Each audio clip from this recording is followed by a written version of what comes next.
കോടിക്കണക്കിന് പൂ വിരിയും. പക്ഷെ ആ പൂവിന് 3 ഇതളേ ഉള്ളൂ. 3 ഇതളുള്ള പൂവ് ഏതാണ് ഒന്നറിയാം?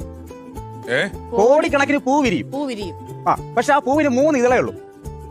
3 ഇതളുള്ള പൂവ് നമുക്ക് ചുറ്റും തന്നെ ഉണ്ട്. ആ പൂവ് ഒന്ന് പറയാം, ഗസ് ചെയ്തൊന്ന് പറയാമോ? ഇത് കുസൃത ചോദ്യമാണോ? അല്ല, ശരിക്കുള്ള ചോദ്യമാണ്. ശരിക്കും അങ്ങനെ ഒരു പൂവ് ശരിക്കുള്ള ചോദ്യമാണ്. നമുക്ക് ചുറ്റും തന്നെ ഉണ്ട്. വിശാല രാവിലെ പ്രഭാതത്തിൽ എണീറ്റ് മുറ്റത്തോട്ട് ഇറങ്ങുമ്പോൾ തന്നെ ആ പൂ വിരിഞ്ഞ് എങ്ങനെ നിൽപ്പുണ്ട്. മുക്കുറ്റി. മുറ്റത്തോട്ട് ഇറങ്ങുമ്പോൾ മുക്കുറ്റി അല്ല. പിന്നെ ഒരു ക്ലൂ തരാം പെട്ടെന്ന്. വീട്ടമ്മമാർക്ക് പെട്ടെന്ന് അറിയാൻ സാധിക്കും.